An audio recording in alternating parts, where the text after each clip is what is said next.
Folks, welcome to a special edition of the Jake Feinberg Show. It's an honor to bring in an intergenerational musical warrior, guy whose father grew up with black jazzers, saw those guys crippled by addictions to heroin, but also creating music that was beyond this world. My guest took that lineage and brought it into his own sound, being a fanatical jazzer. He brought that angle to Batdorf and Rodney and also infused the love of jazz in my favorite musician of all time, Brent Midland. My guest has, obviously, like any other human being, dealt with adversity, has overcome it, and things continue to remain that way, day to day. But we're happy to have him on the program. Mark Rodney, welcome to the Jake Feinberg Show. Well, thank you, Jake. It's nice to finally talk to you. I know you've been calling for a while. We've been talking, and it's an honor to be on your show with some of the guests you've had. I'm in fine company, indeed, and thanks for that big build-up. Yeah, right on, man. No, I wanted to ask you what leadership qualities did your father have that made him that gave the ability for him to create albums as a leader and make a living doing it? Well, if you researched him and my dad a lot, it was in the late 40s and early 50s. It was a very hard life, excuse me, for him and my mother both. In the big band days, he was in Tommy Dorsey and those bands first, and the bands were segregated then. And he was like the first white bebopper to be picked. He replaced Miles Davis. Dizzy Gillespie heard him. He was a fan of Dizzy, and this is when he's like 18, 17, 18, 19. And for some reason, all of the beboppers lived in Philadelphia back then. All of them, Mm-hmm. and a lot of them still come from there. And he was from South Philly, grew up there. He grew up there with Al Martino and a lot of people. They're all the same age, and Eddie Fisher, and they all grew up together in South Philly, wow. In the Jewish section. And we'll talk about that a little bit too, because my friend Michael kind of said something about my dad and being Jewish and all that. And we'll get into that a little later, but because he was very Jewish, more than most people think. Yeah, towards the end, But in those days, even in the big band era, all the guys they heard Charlie Parker, and they went from swing to bebop, and it was a big deal. And he was in the Claude Thornhill band, and in that band, they were all the same age, and all from Philadelphia. Jerry Mulligan, Stan Getz, Red Rodney, and a bunch of guys. Those are just three I'm mentioning. And my grandmother and my aunt used to tell me they'd come up in the morning, wake up in the morning, and they'd see two redheads at the end of each couch, and they couldn't figure it because my dad had red hair, and so did Jerry Mulligan. They'd be sleeping on the couch, but each on one end. Oh, I love it. I love it. Yeah, and they were teenagers, But anyway, in those days, when they got into their 20s, it seems like narcotics officers, all they picked on were musicians and comedians. That's all they went after. And so he spent a lot of time being hassled. He spent a lot of time in jail. By the time I was born, in the early 50s, he wasn't around the first few years. My mom couldn't take it anymore, but she lived through all those days, man, with Bird, she knew Charlie Parker real well. And I grew up with, I got some great pictures with her and Dizzy, and my adopted uncle was Dave Lambert from the group Lambert, Hendrickson, Ross, and all that. Did you, you remember, like, the first time you met Dizzy? Let's see, I was about, I'll get to that because I was very young. When I was very young, 2 or 3, my mom decided to move back to California, and she wanted to be an actress. She was an actress. I grew up in Hollywood, and my whole life from then, born in New York City, and my dad was playing with Charlie Parker when I was born, and they both came to the hospital. And there is a tune on one of my dad's albums, early albums, named after me, Mark, written by Red and Bird together. It's incredible. Wow, so I got a part of that. That's unbelievable. Yeah. That's unbelievable. It's on Prestige, in fact. It's on a Prestige album. Wow. It's very rare, very rare. And but they've released all that, so you can probably get it now on CD. Re-released it. And anyway, so she finally had enough. It came out, so I'm about 8, 9 years old, 10 years old now. It's gone by 8, 9, 10 years, and my mom kind of got me in the movies. So I was a child actor. I did a lot of TV work and movies and all that, and because she was working a lot. And one night, somebody knocks on our door about 2 in the morning, and she got scared. She goes, "A black man at my door. What do I do?" It just didn't happen that in those days. So we opened the door, and he goes, "Open up, it's Dizzy." And so she let him in, and she woke me up to sit on her lap with her and introduce me, because he's I know what happened is my dad sent him over to check on her, because evidently she wanted to get a divorce at that time. She had a lot of good offers. She was, she wanted to change her life by that time. But can Mark? I mean, this is like the important thing. I mean, we'll jump all over the place. But I mean, ultimately, the question I asked you was about your dad's leadership style. But all those cats, I mean, they were all using hard drugs, though. Every one of them except for Dizzy. Dizzy, but he must have puffed a lot of weed, though. He was a big pothead, yeah. I got to imagine. I know he must have smoked a lot of pot.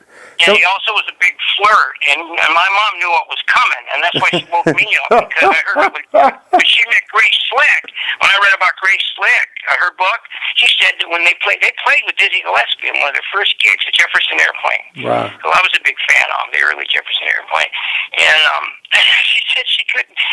She had to run around the room getting away from him. It was funny. Oh yeah, that guy was out of control. That's just how it was with my mom, too, because he knew my dad wasn't around. And Bird the same way. My mom was a liquor back then, I'll send you a picture one of these days. We have a good picture together when she was at that era, in the early 50s. But anyway, so I met him, and then he said he was playing a club called the Sundowner at the Sunset Strip. So we went up there, and she knew Terry Gibbs too. He was an old friend, and he's been on your show, hasn't he? Not yet. Yeah, he's kind of an irascible cat. He tried to. It's just I'm not trying to doubt the fact that he was able to have a good career, and he's up there too. I mean a lot of cats I respect deeply said they felt he never swung a note in his life. So the jury's out on that cat. I know. Yeah. Anyway, it's fine. I mean, like these are the Stan Getzes, the Mulligans, the Dizzies. Like Charlie Parker. Terry Gibbs. He played with Bird. He must. That you must have played with Gibbs. They grew up together. He's another one from Philly in that area. So they grew up together. But my dad, he wasn't around in those days. I don't know if Terry was around then in the drug days. I don't know about that. But what do you think as you got older? We're not going to move in chronological order. I'm curious about. It'll take too long. Right. What I'm trying to get at is. When you became old enough, what did you realize about your dad's leadership qualities that allowed him to be a good leader, if he was a good leader? Well, in the early 50s, he wasn't playing that much. Bird had died. He had a good relationship with Sammy Davis Jr. Uh-huh. He knew Frank Sinatra from the Tommy Dorsey days. And all this came in much later in Vegas, in the 60s, and I'll get to another later. But so he went to Vegas with Sammy in 55, 56, and Sammy introduced him to Elvis Presley, and this was Elvis played Vegas in 55, 56. People don't know that. Jeez, that's insane. That's early, man. That's Scotty Moore, it was a trio. I heard he played on Fremont Street, but I don't know about that. I heard about that. Well, Anyway, he had like, what was it, like an upright bass and a trap set and Elvis? That was that it? was it. It was rockabilly. It was rockabilly. And back then, my dad, he was this Oh way my God, for growing up. that's sick. It was bebop, and that was it. Right, it's just so bebop, man. Yeah. Well, this is how I grew up about learning about God. He said God created the earth in the first day, and then God created man, and then God created the wheel, and then God created Charlie Parker, and after that, it went all downhill from there. That was my dad's philosophy.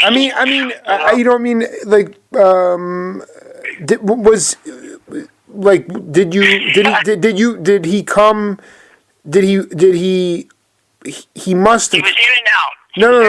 What I'm saying is yeah. Okay. So I mean, to the best of your knowledge, did he have a pre-bop background? Oh yeah, he was a swing era star. He was a swing era star. He was a swing era star. Oh yeah, in the Tommy Dorsey band, Jimmy Dorsey. Unbelievable. He was a big star. I got a poster. It's on Facebook. I photographed it. It says Charlie Parker live in Boston with it was a Boston club in '49 or something, 1949, featuring big trumpet star Red Rodney. He was a big star back then, and he quit Jimmy Dorsey or Tommy Dorsey when Miles left Bird. They didn't really get along too well, and Miles wanted to do his own thing. Sure. And so Dizzy says, "Hey, I got a friend I want you to meet."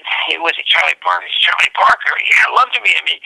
So he took him up there to New York. They took a train together. He says, Dizzy had plans. He knew my dad could do the gig because Charlie was looking for somebody else to replace Miles. And there was so many other guys he could have got, at the time. But and he didn't. And he got a white guy, which was unusual.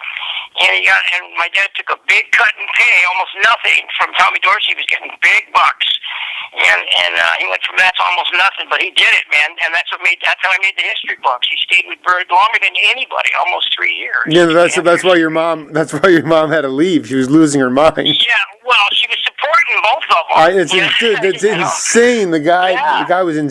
So, but I mean, let me ask you because that were you? This is the early days. No, but I mean, were you aware, like when Batdorf and Rodney were cutting your first couple of albums, Asylum or whatever label they were on, the Muscle Shoals, Muscle Shoals. Yeah, but I mean, like your dad was doing stuff on Xanadu at that time. Were you connected with him at that point? Oh yeah, he came back into my life full time as a teenager. And that's when he wasn't playing jazz in a long time. He spent a lot of time in the joint, Right. Yeah, and most of my childhood, really, in and out. And he sent beboppers over to check on me and my mom. If she was mad at him still to see it. He was in and out. So finally, he got paroled for Sammy Davis Jr. helped get him out in '65, something like that. But the story about Elvis, he met Elvis in '55, right. And Sammy said, "This is the future." and Charlie Parker had just died, and then he was, my dad was always the hit cat, the bohemian, the beatnik, and he was the beat. From then on, he wasn't hip anymore, and the young people in the '60s, early '60s now, they were digging Dave Brubeck in colleges, and they were getting into West Coast jazz, and then it just went to rock, and he was out of the gig. He was out of business. Dude, it was such a lightning in a bottle kind of thing. Yeah, and so he personally didn't like rock and roll. He couldn't understand it. He was just hardcore bebop. He didn't even like the new direction jazz. It went jazz for the '70s for a while. Excuse me, jazz went to an R&B kind of thing. No. But I mean, this what I really want to laser in on right now is when Mark Rodney's, when I was growing up. Okay, no. What I'm saying is when you really reconnected and you were sort of playing jazz and R&B. As a teenager. How did your dad fit into that musical language, even though he didn't necessarily love the music?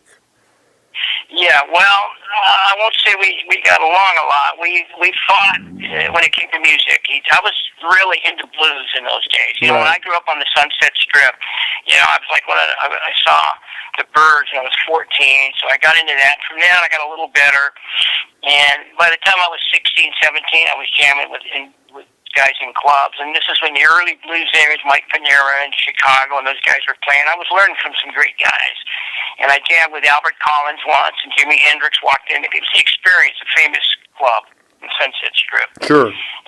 And I'm about 16, 17, and he got up, and I got to jam with him. Everybody played with him. You know, he was really sick, though. He wasn't sounding that good. And so I was getting to get much better. I was really into the blues so more. But I wasn't playing bebop. But I was playing more of Latin kind of jazz. I was really into Gabor Szabo and modal stuff, and I was really, I wish, he died in 94.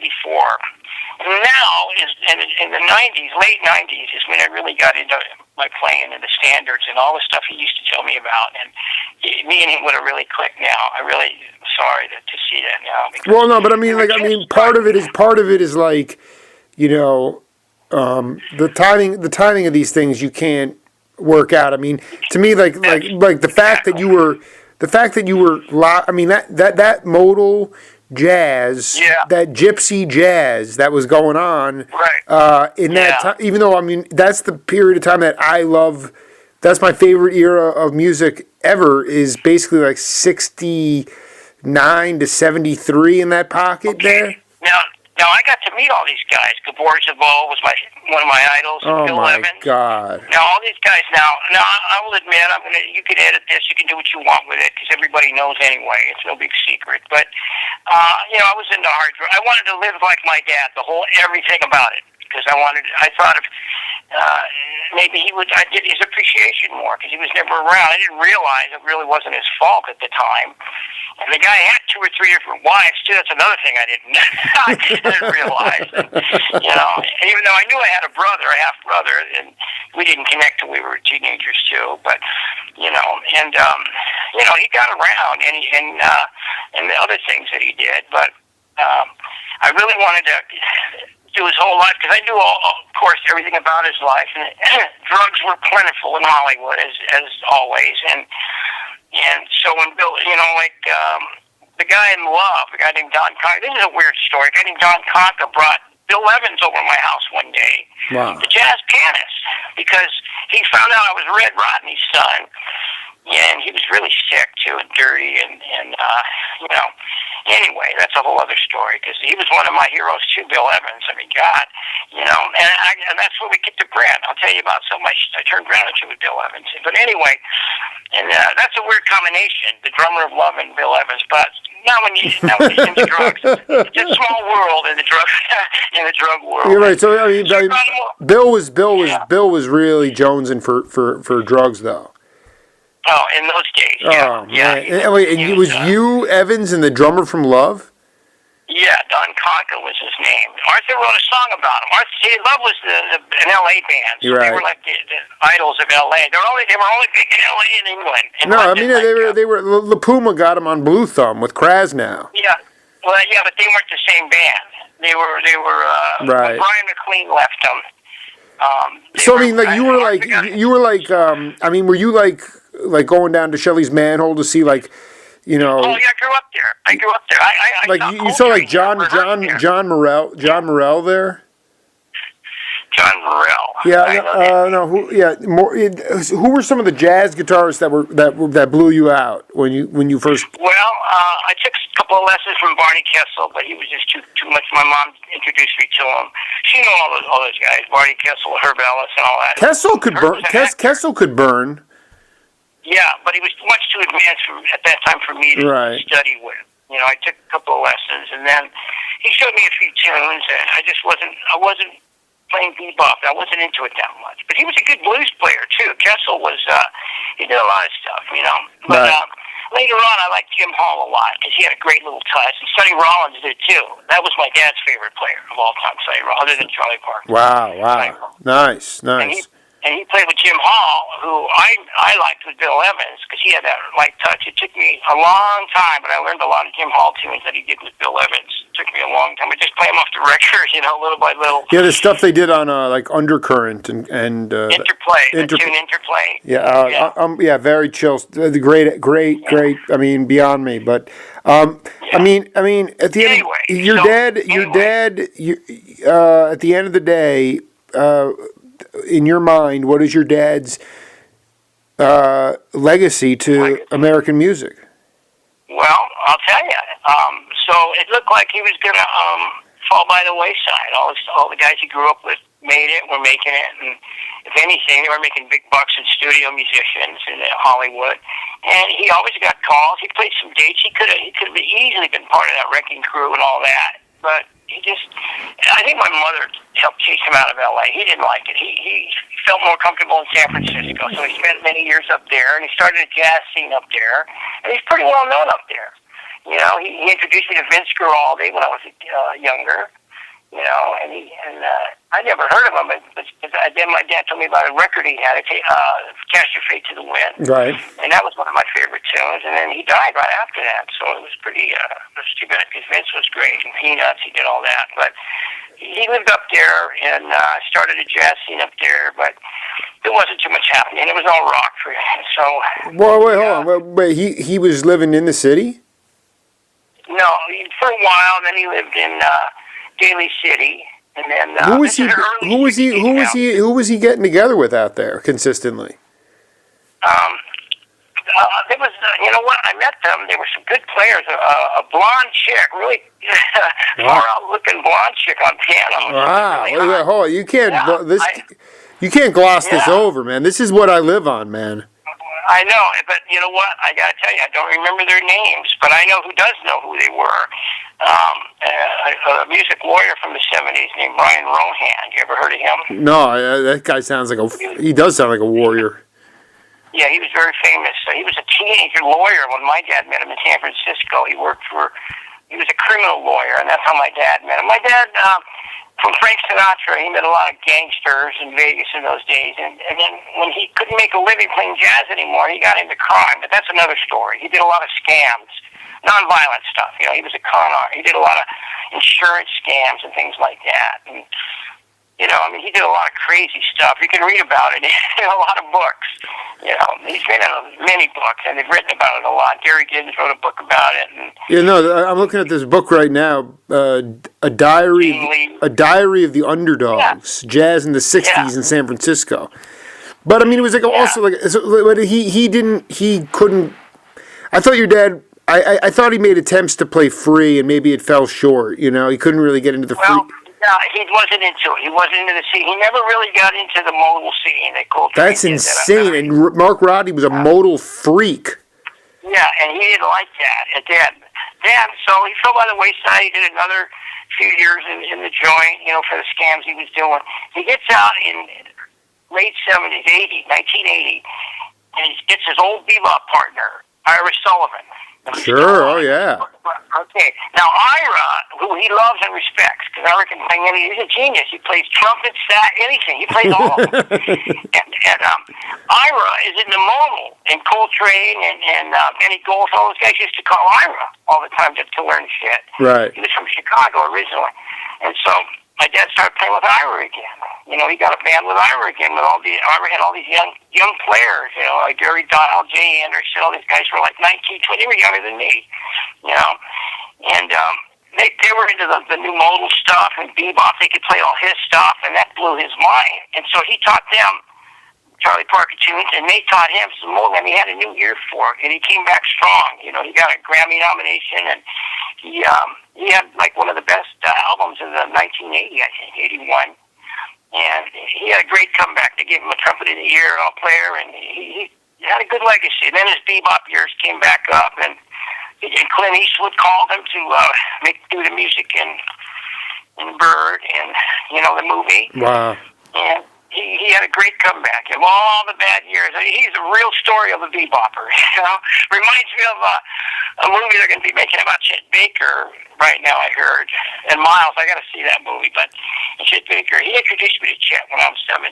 When I was playing guitar on the strip, Chet was playing at what now is known as the Viper Room, where Johnny Depp's club is. You know, where Phoenix OD'd. Sure. Okay, in those days, that same club was called the Melody Room. It was a jazz club, like almost across the street from the Whiskey. I was seeing Led Zeppelin at the Whiskey, and then Chet Baker's playing there, and he took me there, and the place was empty. I felt kind of bad for me. Totally empty. I think we were the only people in there. And Chet was playing. He was, wasn't at his best that night. He didn't feel good, I think. But, they were old friends, and they had a good old home week, and they were talking. So, and that's what it was like for him. There was no audience for that. I felt bad. Wait, your dad and Baker were tight, though?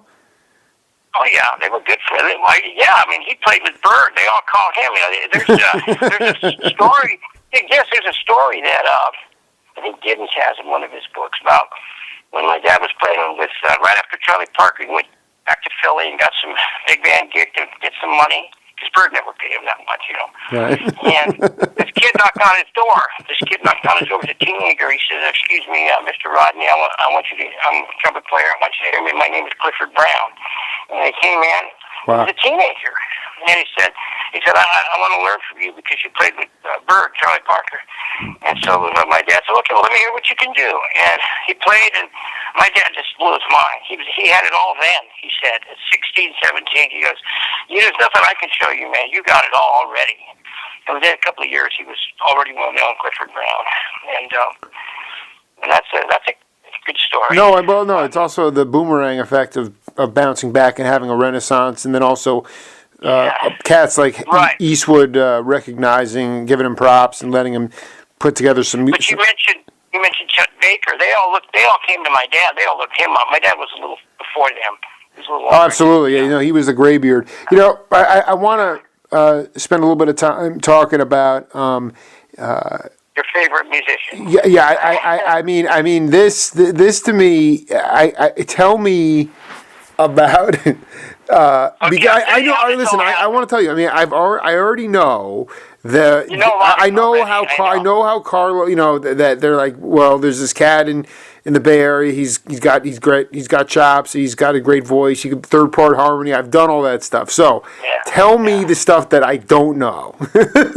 I'll try, because I heard your interview with John Masseur, which was great, and I didn't hear the one if you did one with Rick. I don't know. I did one with I did one with I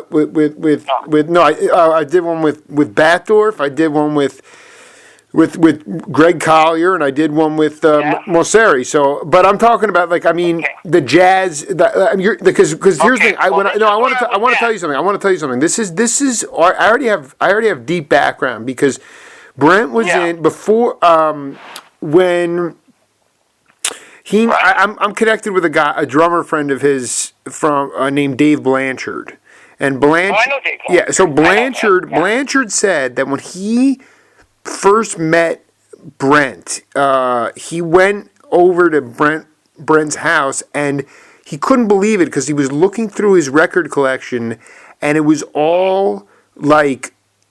Weather Report, Return to Forever. Okay, but you made a point the other day to say no. In fact, he was an Emerson, Lake and Palmer cat, but before he met Rodney. Yeah. Tell me about that situation.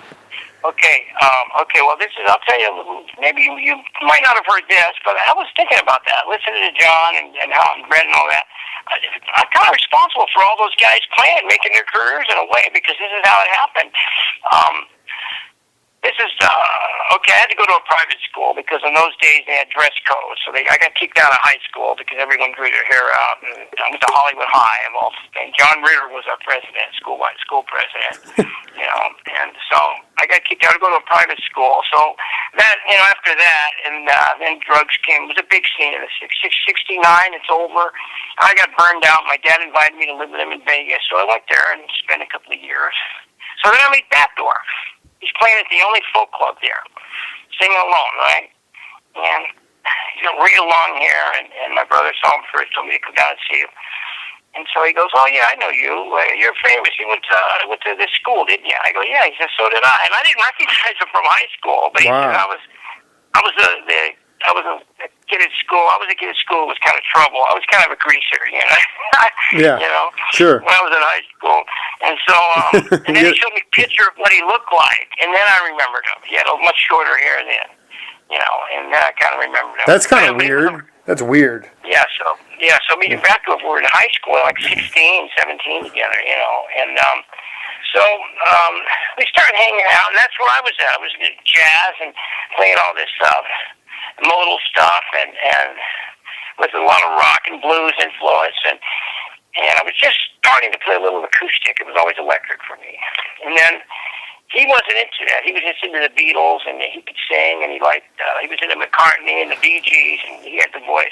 And he was just amazed. I was playing. He wasn't used to that. He never heard that. And when we started jamming, somebody explained it like this. We each of us had our own thing, and when we played together, there was a third entity that was created, and that was the Batdorf and Rodney sound.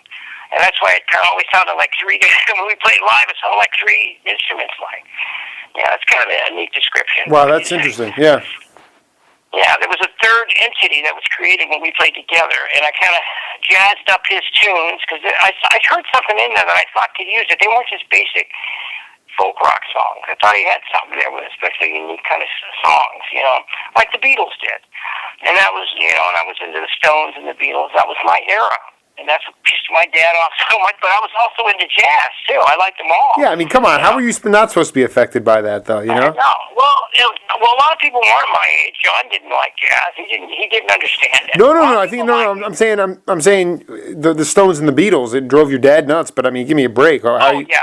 Yeah, right. But I grew up with Shelley's Manual. Wasn't that? No, I mean, this is the integral part. I mean, listen, I don't turn to Batdorf and Rodney for jazz, but it's like the idea of just sitting in on an early jam session with Brent kicking pedals and Rodney just laying down some whammy bars. Yeah. We had a lot of living room jams. I need. This is what I want to hear about. This is what I need to hear. I know you do. I know you do. I know you want to hear the midnight stuff, the 2 a.m. No, I just want to hear the stuff that stands out to you as classic about appreciation, wisdom, for whatever comes to your mind. It doesn't matter. Okay, well, I know you heard the Muscle Shoals story. I heard John describe it, and that's about accurate. We were 18, 19. I was 19, I think John was 18. We went to Muscle Shoals, and, it was a trip, and we blew their mind. I'm telling you, they were the Cats. They were the Swampers. They'd done Respect. The Stones had just left maybe 2 weeks earlier, and we were the first weekend after that. And Jimmy Johnson and David Hood, the bass player, he came up to me and said, "Man, I really like your guys' stuff. You have such a unique sound for 2 acoustic guitars." Right. And it was great. And he really liked it. And so did Barry Beckett, the piano player, rest in peace. And they were real nice. And when they came out and played, they joined Traffic for a couple of years after that, believe it or not. No, I interviewed Hood. He said his first live gigs were 20-minute jams at college gymnasiums with Traffic and Rebop Kubop. Yeah. Okay. Yeah. And they were so friendly to me, and they were already hanging out with Traffic. 2 years had gone by, and we hadn't a year ago. I don't think our release had even come out yet.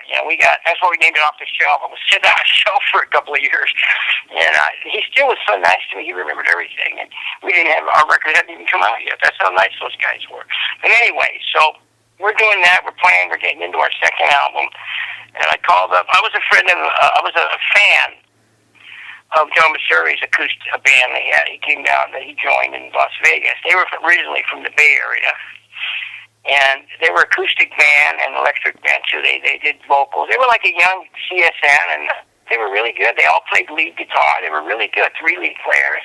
But they were so young that they broke up real fast because they acted like babies. John said whatever. So I wanted to get that bass player because that was Rick Carlos because I just liked the way he played. I knew he could do it, and I thought he'd be great for us. So I called him up, and I kept him hanging for 6 months or so because I didn't really know what was going on. Yeah. We did. I said we got an album coming out, and it never came out. So I just had to keep installing them. I wonder why they hung on. I think they knew how we were. They'd heard about us, so that's why they kept hanging in there. And finally we had the money to bring them down, and we had the house to put them in, and we got a tour, and we took them out, and it was worth their weight, I guess. So John Masuri and Rick came down, and we toured all over the place, all over the country several times. And then we broke up. We burned ourselves out. We broke up for 8 months, and we got back together with the Clive Davis deal, and that's, you've heard about that. Although that was our biggest selling album, it's our least favorite. Although there is some good stuff on that. Anyway, and by the way, Brent Midland, we had a band with him by then, by that album, and he did play on a couple of cuts, and he is listed on the vinyl LP. But you have to find it. It's it's hard to find. I don't even think they have it. You have to find it at an old used store. No, all right. I mean, I've looked at it a million times. I've never seen his name. Well, I have a copy with it. It's the original now. I'm sure they've re-released them since then, because they've had newer copies since then. Right. No. Anyway, so I mean, Carlos. So you guys wanted to grow grow sonically. So because Carlos, I mean, Messeri and Carlos very serviceable, but you needed to grow. I mean, and they were like, we know this cat Midland, and then when Midland came in, they brought him down, and he could sing, and he was into. He told me that he just recently started soloing because he couldn't play it unless it was written. He told me, and that was just recently. Wow. Unless it was written in front of him, he couldn't play it. Yeah, but he just finally got out of that, and he was doing little solos here and there, and he grew so fast. He got real good, easy. And I mean, I just read a bio on him, and he mentioned Batdorf and Rodney a few times. He said that was the best experience for him because he went on the road, and that's where he learned how to play. That's where I really learned how to play real good, just going on the road. Because you're playing every night to different audiences, clubs, stadiums, concerts, whatever, and you got to do it. You can't just sit around. But I mean, there's no. I mean, he was like. I mean, to be clear, I mean, he was still not fully. He still hadn't really found his own voice at that point. You really probably. No, you probably stretched him out a lot. You probably stretched him out a lot. Yeah, well, he didn't have much of a personality in those days, but I tell you one thing, he wouldn't have been ready for the Grateful Dead. If he would have been called for them that day, he wouldn't have been ready for that. Right. But he had the classical chops for it, but he didn't have the soul in him yet, and he hadn't written anything yet. He just was playing. He just, and so Emerson, Lake and Palmer was more his thing because he was classically trained, and he liked that. Keith Emerson was a monster, rest in peace, Keith. Yeah. And my friend, it's funny, my dad was an old friend of Joe Zawinul. Joe Zawinul was the first guy, he called my dad one of the first guys he called when he came to this country. And my dad put him up a little bit, put him up for a while. And that was in the 60s. How did they know each other before? Huh? How did they know each other before? Well, my dad was a big star. He's more famous in Europe because of his association with Charlie Parker. He lived in Europe for a while, too. Wow. Like, he was an ex-preacher, my dad. He had a place in Norway, in England, and there's a guy writing a book. I wrote a script that just got picked up, by the way, about my dad's life and my life with him, and the guy's writing a story about my dad. He's very popular in London and England. I can believe it, yeah. I'll tell you, I'm skipping ahead now, but when he died, Charlie Watts called me like 3 times. We're just in flowers. He played with Charlie, Charlie called him. They all called him. We used to fight all the time. When we got in a big fight over records, he broke my records. He goes, "You'll see one of these days, all these rock and roll guys will stand over. They'll call me up. You'll see." And sure enough, they did. 20 years later, they did. Charlie Watts. I didn't realize Charlie Watts had written a book. Skipping ahead for a few minutes, he'd written a cartoon book. He was such a Charlie Parker fan. He used to buy Bert's suit and the records. It was all wrinkled because he was living in it. And he'd sleep in it so he could be like Charlie Parker. That's how fanatic Charlie Watts was. And he was starting a bebop band, and he got sidetracked with this gig. He got a group called the Rolling Stones. And so he finally got his bebop band together like 30 years later with the same guy. I forget his name. And they made a record, and he called my dad. My dad flew over. He came to New York, both of them. But he wrote a cartoon booklet about 2 crows named Bird and Brad. Charlie Watts wrote that, the booklet that was published before he joined the Stones. Now, it came out after, and it's on that album, Charlie Watts' album. But anyway, he sent flowers when my dad died. He's a very nice guy. Right. It's hard to understand him. He's very hard to understand when you talk to him on the phone. It's very hard to understand. Yeah, no, anyway. Keltner, I talk to Keltner every few weeks, and I always ask him to hook me up with Watts, but I'm looking forward to that transmission when it goes down. But I mean, you. I hi. Tell him I said hi. He'll remember my dad for sure. Oh, absolutely. Yeah. No, I mean, He'll laugh. He'll say a smile. Yeah, he'll smile. Yeah. that's great. Anyway. Yeah. No. So teenage yeah. So idols. That was one of his teenage idols, Bird and Red. Yeah, that's funny. Anyway. yeah. So that's what Brent Midland walked into. He learned a lot. So one day I played him. We used to, we get back from the church. There's nothing to do. So we go back in Rick's room and smoke a joint. You know, now it's about 1 or 2 o'clock. And one day I played some Bill Evans for him. She hadn't heard it. He goes, play that again. And I played it for him. Waltz for Debbie. You know, that great tune. Oh, this is awesome. And that changed his mind. That changed his mind. What was playing since then. Well, how did it change? He started changing it the way he played. And his solos, everything. Now, he was playing our tunes still. And he was playing synthesizer a lot. He wasn't playing piano. He was playing electric piano. But he didn't play too much piano in the Dead either, did he? Mostly electric piano. He did. He was good. He did not play a lot of stand-up piano. He played mainly, it was kind of cool. He would have an electric piano with like a, almost like an acoustic setup. But you're telling me that he was doing more, classical synth stuff, and then when he heard Evans, he started to go to the blues more. But then I played him more of but that was a different kind of playing. Bill Evans is more classical. Then I played him some little McCoy Tyner. My favorite stuff is with Coltrane and McCoy Tyner in the late mid '60s. Was that like Ascension and stuff like that? Miles Mode and Coltrane's mid period. Yeah, no, I mean, dude, you were the first one to play that for him. That kind of stuff. Yeah. Well, my favorite album is McCoy and Joe Henderson. The real McCoy. The real McCoy. Yeah, that is a hot. Yeah, there's a tune like 5/4 or something. There's some hot. No, that's on there exactly. Yeah, 5/4. He knew the times. He was a whiz at that because he was classically trained. And I would play it, and he would just listen, play it again. He'd always say, play it again. And play it again. You know why? You hear it 3 times, and he had the tune down. No matter what it was, he could play it after about 3 or 4 times. And then I played him, believe it or not, remember that old Grand Blues Image, Rye Captain Rye? Sure. The early days, they were like a jam band. Hendrix, everybody wanted to jam with them. They were like, they did stuff like Jimmy Smith and all that. They were really bluesy. And, the records, I don't know what happened, but, they just wanted to make money. Right. And I played them some stuff that they had on some of their first album, which was really cool. And I wound up playing with that keyboard player later. We toured with him. Skip Conte used to go by the Wizard and 3 Dog Night. We did a tour with him.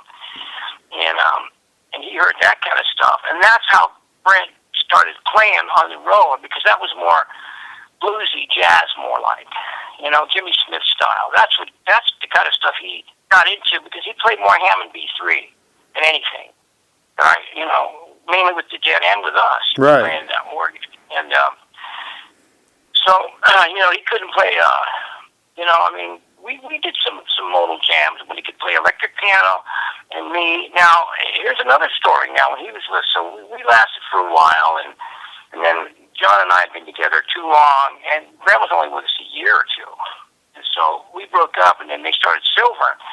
But, I called Brent a few times, and now I was pretty wild back then, I will admit it. But he wanted to hear some of that wild shit. They were more doing like the country rock. They were doing great vocals, is what they were doing. Sure. He was developing his voice, and he liked it. But I said, he called me, he wanted to hear some of this new jazz stuff, this new guy, Dwayne Hitching. You ever heard of him? He was a studio guy, had an album with Mike Panera, and I played him some of that, and it blew his mind. It was jazz blues, like keyboard, E3. What, like mid '70s stuff? This was mid '70s, yeah. When he was in Silver. What's the name of the group? What's the name of the? The Experience. It was Mike Panera's new band. Wow. I had some tapes. Yeah, I had some tapes. Mike was a friend of mine back then, and I knew Joe Lala very well, who passed away last year, which was very sad. Hold on for a second. No, because I was going to say there was this album I just got, the Red, White, and Blues Image. Yeah. Okay. And then Mike Panera had left. Joe Lala's in that. Joe Lala had a parrot. Joe Lala had a parrot. Yeah, that's right. Yeah, because you should take him with him everywhere. yeah, because I've interviewed all the cats, Cooch, Manassas. no, He was in Manassas. Kunkel, Sklar, and Korchmar, and they Joe love. Lala was in the section. Yeah, they and love he was in the section. exactly. So they talk about Lala with the parrot, and then Right. it broke its neck one day. Oh my God. Yeah, I know. Kunkel told that story to me on live radio. That was sick. Oh, well, Yeah. I must have heard you. I remember Joe with that parrot. Dude, that red, white, and blues image. There's a couple albums on Atco that are pretty good, but I mean, I knew Joe in the blues image, and I also know when he told me one day, he came over one day, my house had a house in Laurel Canyon. He said, "Hey, I just joined the section." I said, "Really?" He goes, "Yeah, I just joined them. I'm going to a gig right now, a meeting." I mean, the first day he joined him, he told me about it. wow. And he said they called him up, and then that was that. He was always in demand because I mean, he joined Steve Stills. I mean, he just left Steve Stills after that. He was with Manassas, and Yeah, he was a monster percussionist. But no, I mean, so you and Brent were playing McCoy Tyner, like I was playing that and the blues image stuff and all that, and it all fit together because I was doing a lot of modal jazz on my acoustic. I was really into Gabor, but I never used it when I was playing electric. I started using it a lot with Batdorf and Rodney. Right. The Gabor stuff, yeah. And I even knew Gabor a little bit. Rest in peace. He was a good guy, but he got sidetracked into a lot of weird stuff. Yeah, right. Yeah, no, he got screwed up. No, I mean, so even during the Silver time, you still connected with Brent. Yes, he came over. Oh man, he came over at least 5 or 6 times. We were going to do some sessions, and then he called me. I called him up, or he called me back one day. He says, "Look, I can't come over anymore. Our manager won't allow it. He just left us, and he didn't like the influence, and he said you're a bad influence on me, and I'm too influenceable. I mean, and I probably was a bad influence on him, although I never brought any drugs around Brant. Because he wouldn't have understood it. I didn't think he would. I mean, everybody knew about me. I was pretty hardcore myself back then. He was a beer drinker. I just known him drinking beer, and that's it. He probably, maybe after 5, 6 o'clock, he always had a beer in his hand. But I never saw him at a condition or anything like that. But, the only time I ever really talked straight with him was when on the telephone, because he had to talk, or when we were talking about music. But he didn't have much of a personality. He was very antisocial, and that was probably part of his problem with depression. It's really fascinating. So I mean, he was. You guys really only bonded through the musical part of it, and otherwise it was kind of awkward to communicate. Yeah, but he wanted to hear what I had to offer, man, because I was playing him some good shit. Every time he'd come over, I'd have a new side for him. If it was Bill Evans or McCoy Tyner or even Blues Image or some, not stuff you do on the radio, tapes that they had, the Joe Lala game, and it was just real hot stuff, man. And then he said they wouldn't allow him to come over anymore. It was the management who was very famous, who you probably heard of, but I won't mention any names. Well, you're taping this anyway, right? Yeah, but it's fine. I mean, it's not. I mean, ultimately, I mean. Well, it was John Hartman, who managed America and Poco and all those bands, and he had a good shot there. So I didn't want to get in his way, and he said he was sorry, but he said, "You're too bad of an influence on me." I thought that was kind of funny. But anyway, I said, "I understand, man. Good luck, And so, I didn't hear from Matt for, God, it must have been 15 years. Yeah, and then Jerry and him called you. Yeah, he'd already been in the Dead for 5 years, 10 years, 9 years or something. Yeah, right. He was right before he died. Yeah, it was just a few months before he died, and it was funny. And I'd already been straight and clean for years, and I was just a whole different person. And I'm sure he remembered me when he was using it. I'm sure I know I flashed in his mind. Wow. Especially when he started hanging out with Jerry, because Jerry was a big Charlie Parker fan. I mean, giant. And when he found out that he played with Red Rodney, he said, "A lot of people don't know. They know Batdorf and Rodney, but a lot of people don't connect me with Red Rodney." I don't think you did even in the beginning. Oh, no, I mean, I knew it for a long time. Oh, okay. Yeah. Well, you're a fan of Brent, though. That's why. Yeah. Exactly. Yeah. A lot of people don't know, though, and so when Jerry. I don't even know if he'd heard of us, but he certainly knew who Red was. And so they were loaded one night as you get, and I read the way Brent died, what he was using that day, and I know he got that from Jerry, because that's what Jerry died from, the same kind of a speedball kind of thing. I know he got that from Garcia, but anyway, that's another story, And I think he took advantage of Brent's depression and his aloofness. You could ask Brent to do anything, he'd do it for you. You know what I mean? He was that kind of guy. Right. If Jerry wanted him to do some dirty work, he would do it for him, but I'm sure that, I don't know what happened and how Brent got into it, but being with the Dead 10 years, they got him rich. He got to play the music he liked to play because he started soloing. He was a great music. By that time, all this stuff that he'd learned, listening to the records I played him. And in those days, we'd learn off records. I learned off records, and so did he. And that's another problem with the young people today. Unless you're a natural-born jazz player, good player, they don't have nothing to learn from, really. But that's another thing. Well, they might have too much to deal with too. I mean, they have 100 years of jazz. It's all available. It's almost like there's a flood. There's a flood of material, and it's hard to discern what is good from what is not. And you guys also grew up during like the most creative form of freeform radio. So the idioms were not all that separated it really. I mean, you could hear. Rene Touzette and Cannonball, and Well, I'll give you an example. One day, I'm swimming up in Bel Air, Baldwin Drive, somebody's pool that our manager got us, and they played Can You See 'Em, our jam tune on the radio, and right after that they played the Allman Brothers, in memory of Elizabeth Reed, and then they played, it was I think Hendrix after that, and we fit just like all three of us sounded just so good together. That's great. We were right in with them. It was unbelievable. I know. I couldn't believe it. We sounded just as good. Now all the records are mastered, so they all have that sound on the radio, but it still sounded just as good, And don't forget, that was the Muscle Shoals rhythm section.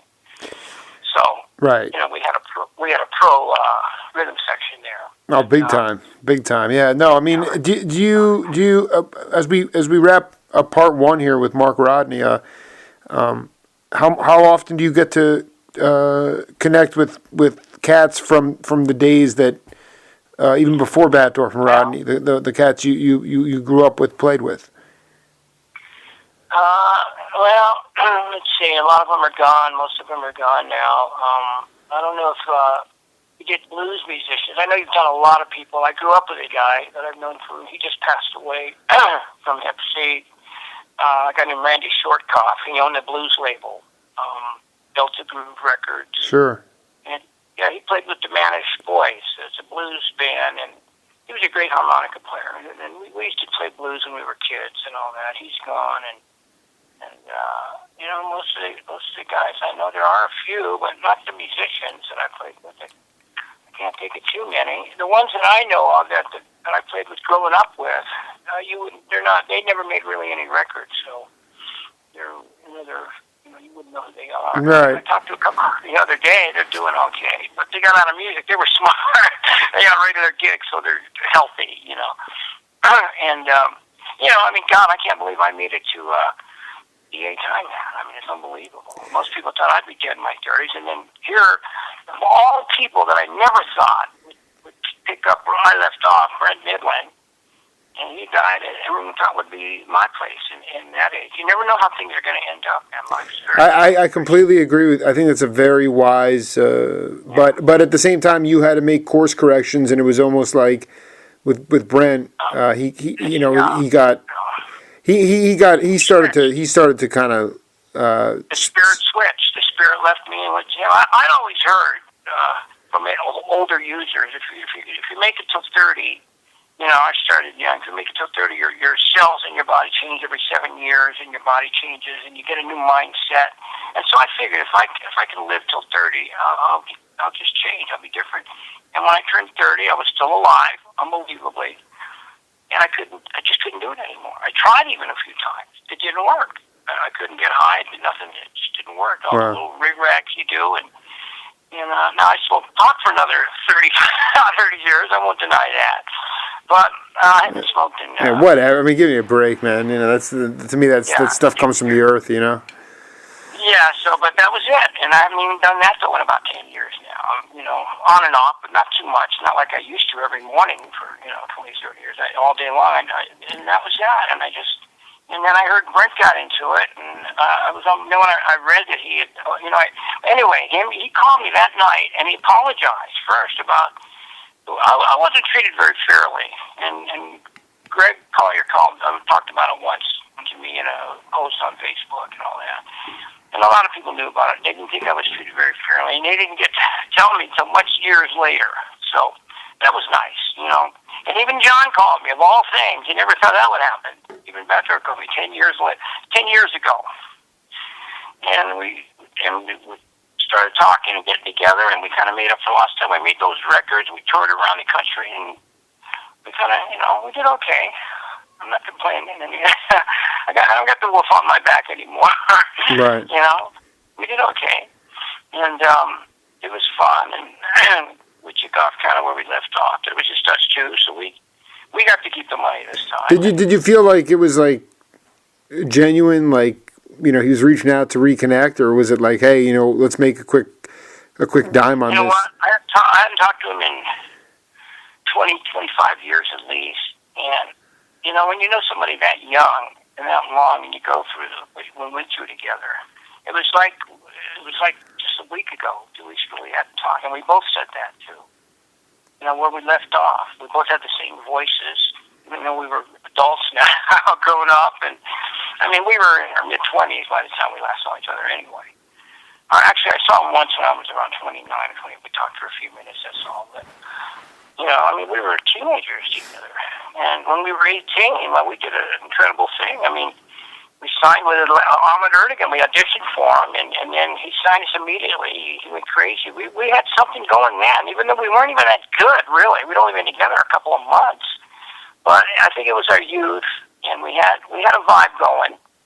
And I did some solos in front of him. He liked the jams. He loved the jams. And John played real hard rhythm. It was just us two.